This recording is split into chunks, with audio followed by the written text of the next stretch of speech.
महाकाल मंदिर में लगी आग की जांच शुरू। होली पर भस्म आरती के दौरान लगी थी आग। सीएम के निर्देश पर जांच शुरू। जिला पंचायत सीईओ मृणाल मीणा और एडीएम अनुकूल जैन ने की जांच शुरू। गुलाल का सैंपल लेकर जांच के लिए भेजा लैबोरेटरी। जांच के लिए महाकाल मंदिर के कंट्रोल रूम पहुंचे अधिकारियों ने सोमवार की भस्म आरती के दौरान ड्यूटी पर तैनात गर्भगृह और उसके आसपास कार्यरत कर्मचारियों को बयान के लिए बुलवाया। मंदिर से जुड़े 2 दर्जन लोगों के बयान दिए गए। जिला पंचायत सीईओ मृणाल मीणा ने बताया कि घटना के सभी पहलुओं की बारीकी से जांच की जा रही है। इसकी विस्तृत जांच रिपोर्ट भी बनाई जाएगी। अपर कलेक्टर अनुकूल जैन ने बताया कि जांच के संबंध में दुर्घटना के वीडियो फुटेजेस का अवलोकन किया गया है। नियमित श्रद्धालु, पुजारी और मंदिर समिति के कर्मचारियों के बयान भी लिए जा रहे हैं। महाकाल के क्षरण को लेकर याचिका लगाने वाली सारिका जयराज चौबे बोली, सुप्रीम कोर्ट के निर्देश थे कि किसी भी प्रकार का कोई केमिकल युक्त पदार्थ महाकाल मंदिर के गर्भगृह तक नहीं जाना चाहिए। सुप्रीम कोर्ट के आदेश को भी पूरी तरह से दरकिनार किया गया। केमिस्ट्री एक्सपर्ट डॉक्टर प्रज्ञा गोयल और प्रोफेसर उमा शर्मा ने बताया कि केमिकल युक्त गुलाल खतरनाक होता है। आजकल केमिकल का उपयोग बढ़ गया है। स्प्रे भी खतरनाक होते हैं। मजिस्ट्रियल जांच के दौरान प्रारंभिक तौर पर यह सामने आया है कि आग किसी केमिकल युक्त सामग्री के संपर्क में आने से भड़की थी। सूत्रों के मुताबिक महाकाल मंदिर प्रबंधन समिति ने भस्मारती के लिए सोमवार सुबह 200 किलो गुलाल दिया था, लेकिन गर्भगृह में प्रवेश करने वाले कुछ लोग भी गुलाल साथ लाए थे। महाकाल मंदिर के महेश पुजारी के अनुसार भविष्य में बाबा की गरिमा अनुरूप और प्रतीकात्मक रूप से पर्व मनाने की बात भी सामने नजर आ रही है। जो भी हो, न्याय संगत हो। कलेक्टर नीरज कुमार सिंह ने कहा कि जांच रिपोर्ट आने पर आगे के निर्णय होंगे। अभी टीम जांच कर रही है। मैंने सुप्रीम कोर्ट में मंदिर को मैनेजमेंट को लेकर एक याचिका दायर की गई थी और उसी में एक मुद्दा ये भी शरण को लेकर हुआ था कि महाकाल मंदिर की जो गर्भगृह में जो मूर्ति है उसका शरण हो रहा है, क्योंकि जो उस पर श्रृंगार किए जा रहे हैं वो केमिकल युक्त है, इस कारण उसका शरण हो रहा है। तो सुप्रीम कोर्ट ने एक टीम डिसाइड करी थी कि जिसमें कि वो समय समय पर आकर जाँच करती है और उसमें उन्होंने भी बताया है कि इसमें जो केमिकल यूज़ हो रहा है जिसके कारण शरण हो रहा है, जिसका प्रतिबंध होना चाहिए। और फिर समिति ने भी अपने सुझाव रखे थे कि हम प्रतीकात्मक करेंगे, आरओ का पानी चढ़ाएंगे और उसमें भीड़ को कम रखेंगे। उन्होंने अपने सुझाव दिए थे, पर अभी वर्तमान में इसका पालन नहीं किया जा रहा है। तो एक तरह से ये देखा जाता है कि सुप्रीम कोर्ट के जो ऑर्डर थे या इन्होंने जो अपने स्वयं का करा था, सुझाव दिया था, वो उस स्वयं में उसकी अवमानना कर रहे हैं। और अभी जो घटना हुई है वो बहुत ही दर्दनाक है। भले से वो जनहित कम हुआ है या ज़्यादा हुआ उसका हम नहीं बताएंगे, लेकिन जब वहाँ पे प्रतीकात्मक रूप से जब इन्होंने अपने सुझाव दिए थे तो यह हादसा होना नहीं था।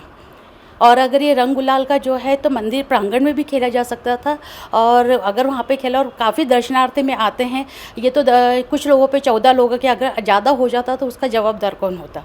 वहाँ की व्यवस्था पे अगर वहाँ पे जो प्रशासक महोदय हैं, अध्यक्ष महोदय हैं, या जब त्यौहार का माहौल होता है तो मुझे ऐसा लगता है कि वहाँ पे वो ज़्यादा सुरक्षा होनी चाहिए या भीड़ को कम करना चाहिए।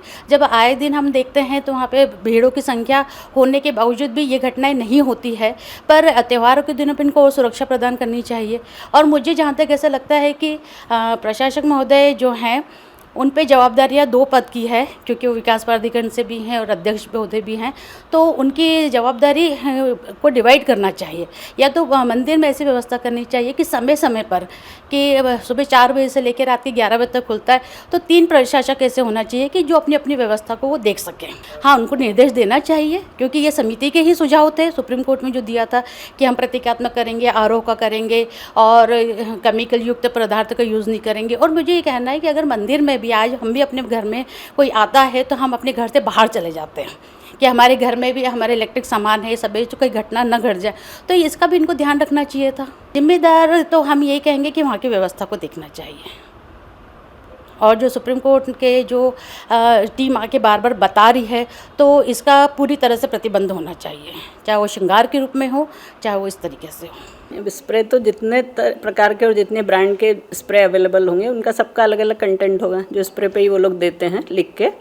और जो उसकी लिमिट है वो लिमिट यदि 72 से अबोव रहती है और उसका यदि दबाव या सांद्रता बढ़ती है तो ज्वलनशील होने के और आग पकड़ने की संभावना बनती है इथेनॉल के कारण। और सूखे गुलाल में तो आजकल जो नई गुलाल है उसमें बेस ही वो कॉर्नफ्लावर ले रहे हैं, जो सभी हमें महसूस करते हैं चिकनाहट और एक चमड़ी पे वो चिपकी रहती है काफ़ी देर तक रंग, तो वो जो कॉर्नफ्लावर है वो भी उसके लिए जिम्मेदार है सूखी गुलाल में। केमिस्ट बस यही बता सकती हूँ कि जो ज्वलनशील पदार्थ उसमें कौन से होने की संभावना है। बाकी जो विस्तृत इसकी जब जांच की जाएगी और जिस तरह से एक एक बिंदु पे जो इसका क्या बोलेंगे आप एनालिसिस जब होगा, तो उसके बाद फिर तथ्य एकदम आएगा कि एग्जैक्टली क्या पॉइंट था। पर चूँकि केमिस्ट्री सब सर्वत्र विराजमान है, आप कहीं भी देखें तो कपूर भी अपने आप में अत्यंत ज्वलनशील है, और महाकालेश्वर भगवान की जो आरती है उसमें सब लोग इतने मगन हो जाते हैं कि इन छोटी छोटी चीज़ों को ध्यान न देते हुए कहीं कोई त्रुटि हुई जिसके कारण इनकी सांद्रता बढ़ी और इस तरह से दुखद घटना सामने आई। उसमें तो पूरा बेस ही लगता है कि कॉर्नफ्लावर का है, बस कलर उसमें ये लोग दूसरे लगाते हैं, और कॉर्नफ्लावर बेस होने से उसकी ज्वलनशीलता की बहुत ज़्यादा पुरानी गुलाल में ये चीज़ नहीं मिलती थी कभी भी। स्प्रे और ये दोनों एक अलग अलग चीज़ें, मतलब जो भी पदार्थ आपके पास ठोस रूप में है और वही स्प्रे आपका वेपर के फॉर्म में है, तो उनके आपस में कोई तुलना नहीं है, स्प्रे और इसकी जो ठोस पदार्थ है जिसमें कि अपन गुलाल को रंगों को लेते हैं। ये जो स्प्रे जो होते हैं ये दो प्रकार के होते हैं। इसमें एक जो ड्राई होता है, जो सूखा, जो गुलाल के रूप में जो उड़ाया जाता है पाउडर के रूप में, और एक होता है स्प्रे जो हम जनरली जो परफ्यूम्स होते हैं इनमें भी जो एक जिसमें जल की मात्रा भी होती है, तो हमारे इसमें जल की जगह विलायक का उपयोग किया जाता है, जो होता है इथेनॉल। जो जनरली जो इथेनॉल होता है जो जनरली शराब वगैरह इस तरह के पेय पदार्थों में युक्त होता है, और इसी के अंदर जलने की ज़्यादा से ज़्यादा संभावनाएं होती है। अगर ड्राई वाला अगर पाउडर यूज़ किया होगा तो उनमें मैडम के द्वारा बताए गए सारे पदार्थ उपस्थित होंगे, और अगर उन्होंने वाटर स्प्रे यूज़ किया होगा तो वो जो इथेनॉल है और उनके इसके अंदर 1% जो थैलेट का जो अमाउंट है उसकी वजह से उसमें अति जल्दी से जल्दी पकड़ने की क्षमता हुई होगी, और इसलिए इसने इतना विकराल रूप लिया है। इसको इस तरीके से देखने के लिए कि जो मैंने एक वीडियो देखा इस घटना के दौरान, तो उसमें मैंने ये देखा गया कि वहाँ पर विभिन्न प्रकार के स्प्रे का उपयोग किया गया। तो उस स्प्रे के दौरान मुझे ऐसा दिख रहा है कि वहाँ पर कहीं ना कहीं ऐसा विलायक, जो मैंने अभी पहले भी बताया कि इथेनॉल या कुछ 1% थैलेट या 60 से 90% तक का जो इथेनॉल जो बोलना चाहिए जो आग पकड़ता है, उसका उपयोग मुझे उन स्प्रे के अंदर ज़्यादा दिखाई दे रहा है, जो कि ज़्यादा से ज़्यादा आग पकड़ने का कारण साबित हो सकता है। अंडर 5 सेकेंड्स के अंदर वो बहुत विकराल रूप में आग पकड़ सकता है। जी, पुराने समय में जो वो टेसू का फूल है, केसर है, हमारा बीट रूट यानी कि चुकंदर, इन सब का प्रयोग करके जो कलर बनाए जाते थे। जैसे अभी दोनों मैडम ने बताया कि जो आज के केमिकल जो कलर होते हैं, जो हमारे कलर्स जो बनते हैं इनमें कितने हानिकारक होते हैं, तो इससे सबसे अच्छा है कि हमारे जो आसपास जो गुड़हल की पत्तियाँ होती है या बीट रूट जैसे आप चुकंदर कहते हैं, तो आप पत्तियों को सुखा लें, उन्हें अच्छा मिक्सर में क्रश कर लें। उसके बाद आप चाहे तो उसमें जो कॉर्नफ्लावर, यानी सबको पता होगा कॉर्नफ्लावर किसे कहते हैं, तो उसे मिलाकर यदि आप उन कलरों में शाइन बिल्कुल थोड़ी कम रहेगी, लेकिन वो आपके स्वास्थ्य के लिए, हमारी स्किन के लिए बिल्कुल भी हानिकारक नहीं रहेंगे।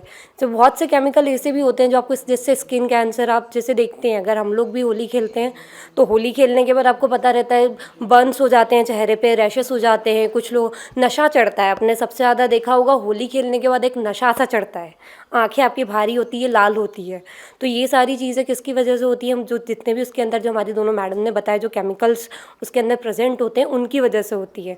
तो जितने भी लोग अभी डरे हुए हैं, तो सबसे अच्छा है आप आपके घर पे कलर बनाइए, कॉर्नफ्लावर या स्टार्च लीजिए। अगर आप बीट रूट का या रंग बनाना चाहते हैं तो उसका रस निकाल के अपने आधा किलो अगर उसमें बीट रूट का रस मिलाइए, उसको अच्छे से मिला के सुखा लेने पर बिल्कुल चिकना कलर रहेगा, नेचुरल रहेगा, और वो आपकी स्किन को बिल्कुल भी हार्म नहीं करेगा। तो इससे अच्छा है कि आप आपके घर पे नेचुरल कलर्स बनाइए, और सबसे जो पक्के कलर जिसको बोलते हैं, जो सिल्वर कलर है, कम से कम इनसे तो दूर ही रही है। प्राचीन काल से जो गुलाल या रंगों की होली जो खेली जाती थी, वो जनरली प्लांट से, मतलब जो वेजिटेबल्स होती हैं या उनसे जो कलर्स निकलते हैं उनसे यूज़ किया जाता था। जैसे बीट रूट से कलर बनाया जाता था, केसर से कलर बनाया जाता था, हल्दी से पीला कलर बनाया जाता था, या हम देखें तो जो टेसू या केशू के फूल होते हैं जो कि फागन के महीने में ही आते हैं, ब्यूटिया मोनोस्पर्मा, तो वो जो प्लांट्स के जो फूल होते हैं उनसे कलर मेनली बनाया जाता था, और उनसे नेचुरली पानी में घोलकर या उस तरह से कलर्स को यूज़ किया जाता था। या ड्राई फॉर्म में भी अगर उसको यूज़ करना है गुलाल के रूप में, तो उसके अंदर जो आटा होता था या फिर जो अरारोट पाउडर होता था उसको यूज़ करके जनरली बनाए जाते थे। बट अभी नाउअडेज़ जो होली खेली जाती है या जिस तरह के कलर्स कमर्शियली यूज़ करते हैं, क्योंकि ये सब चीज़ें बहुत महंगी होती हैं, केसर देख लीजिए आप, हल्दी देख लीजिए, तो इनको ना यूज़ करके वो केमिकल्स युक्त होली जिनमें mainly chromium bromide, lead, aluminium bromide या रोडामीन जैसी जो डाइज़ होती हैं या ऑरेमाइन जैसी जो डाइज़ होती हैं उनको यूज़ किया जाता है, और मिथाइल ऑरेंज जैसी डाइज़। तो इन डाइज़ से जो कलर है बहुत आसानी से, बहुत कम मात्रा में बहुत ज़्यादा बन जाता है, और उसको जो बनाया जाता है उसमें जनरली टेपिको पाउडर या उससे बनाना चाहिए, तो उसकी जगह वो कमर्शियली बहुत बड़े लेवल पे उनको यूज़ करना है तो जो टैल्क पाउडर है उनके अंदर यूज़ करते हैं। टैल्क पाउडर जो है उसमें माइका जैसी चीज़ें या अभ्रक जिसको हिंदी में बोलते हैं वो मिलाए जाते हैं ताकि वो उसको और चमक प्रदान करें। तो अपने कलर्स को बेचने के लिए वो इस तरह की सामग्री उसके अंदर करते हैं जो कहीं ना कहीं हमारे स्किन के लिए, हेल्थ के लिए, साथ ही साथ इस तरह प्रॉब्लम कर सकते। 20 to 30% तो रहेगा ही ताकि वो उसको कलर प्रदान करें। अगर वो अंडर प्रेशर अगर उन्होंने छोड़ा है तो अब तो वो आग पकड़ सकता है, बट अगर वो अंडर प्रेशर नहीं है और इस तरह से नॉर्मली करा है तो हो सकता है उनके अंदर इस तरह के कृत्रिम कलर मिलाए गए हैं, कृत्रिम रंग मिलाए गए हैं जो कि इन्फ्लामेबल हैं, जो कि ज्वलनशील हैं। स्प्रे में भी ऐसा है कि अंडर प्रेशर उन कलर को स्टोर किया गया होगा, तो जब आप स्प्रे से करते हैं तो वो बहुत तेज़ी से बाहर निकलते हैं। उनका जो साइज़ होता है वो माइक्रोन साइज़ होता है, और वो फिर हो सकता है कि किसी कपूर या ज्वलनशील उसके संपर्क में आकर वो खुद भी जल सकते हैं। कि जो परंपरा है उसका निर्वाह पुजारी 100% कर रहे हैं और भविष्य में भी करते रहेंगे, लेकिन मंदिर के अंदर जो व्यवस्था हुई है या जो लोग लाए हैं, ये जो भक्त हैं, जो भक्त कहलाते हैं, दो प्रकार के भक्त हैं। एक तो वास्तविक भक्त जो भगवान की सेवा करना चाहता है और दर्शन करना चाहता है, और एक भक्त वो है जो आवरण ओढ़ता है और मटर गश्ती करना चाहता है। तो महाकाल मंदिर में ये मटर गश्ती करने वाले जो भक्त हैं उन्हीं के कारण ये घटना घटी है, उन्हीं के द्वारा ये बाहर से फेंकी गई गुलाल थी। अब वो किस प्रकार की गुलाल लेके आए ये तो जांच का विषय था और जांच होनी चाहिए। रही बात कि जब ये चीज़ लाई जा रही थी तो हमारी प्रशासन की व्यवस्था थी कि मंदिर के अंदर ना ले जाने दिया जाए, लेकिन आप देखो जो रंगदारी होती है, जो संगठन होते हैं, जो ग्रुप होते हैं, जो समूह के रूप में महाकाल में घुसते हैं, उन्होंने उस दिन एक कर्मचारी को भी गणेश मंदिर में इस चीज़ को रोका तो उसको पिटाई की है। वो व्हाट्सएप पे वायरल हो रहा है। अब मैंने तो आपको एक बात बोली दी है, ये काम सारा जो मंदिर प्रशासन, यदि मंदिर प्रशासन पुजारी को सौंप दे मंदिर, फिर देखते हैं कौन कितनी लेके आता है और कैसे घुसता है। लेकिन ये काम प्रशासन का है क्योंकि मंदिर का सरकारीकरण है, शासन है, प्रशासन है। इसके अध्यक्ष हमारे जिलाधीश हैं, वो बाकायदा इस पर संज्ञान ले रहे हैं। चूक हो जाती है, चूक हुई है, उसका परिणाम भी महाकाल मंदिर समिति को और पुजारियों को ही भुगतना पड़ रहा है। बदनामी भी महाकाल मंदिर समिति की और पुजारी की और पुजारियों के सेवक की हो रही है, ये भी इसमें दिक्कत नहीं है। लेकिन आगे जो भी हम प्लान बनाएं तो मंदिर समिति, पुजारी समिति मिल के ऐसा प्लान इस मंदिर के लिए बनाए कि जो मटर गश्ती करने वाले आवरण ओढ़े हुए भक्त आते हैं उससे हम मंदिर को बचा सके, परंपरा को बचा सके। यदि ऐसी गलती कहीं पुजारियों की तरफ से भी हुई है तो उसकी भी जो सज़ा दूसरे को मिलना चाहिए वैसी उनको भी मिले, हमको भी मिले, उसमें कोई आपत्ति थोड़ी है। समान रूप से न्याय हो, हम ये नहीं चाहते। कमेटी जो गठित की गई है वो पूरी जांच कर रही है। इसमें फायर के एक्सपर्ट भी नागपुर से आए हैं और वो पूरा सैंपल लेकर के असेस कर रहे हैं कि किस कारण से आग लगी। प्रथम दृष्टया जो गुलाल यूज़ हुआ है, कुछ बाहर से ला करके अंदर गर्भगृह में डाला गया है, उसके बाद आग भभकी है, उसकी पूरी सैंपल टेस्ट भी किया जा रहा है। जांच कमेटी प्राथमिक तौर पर अपनी अंतरिम रिपोर्ट थर्सडे तक सबमिट कर देगी।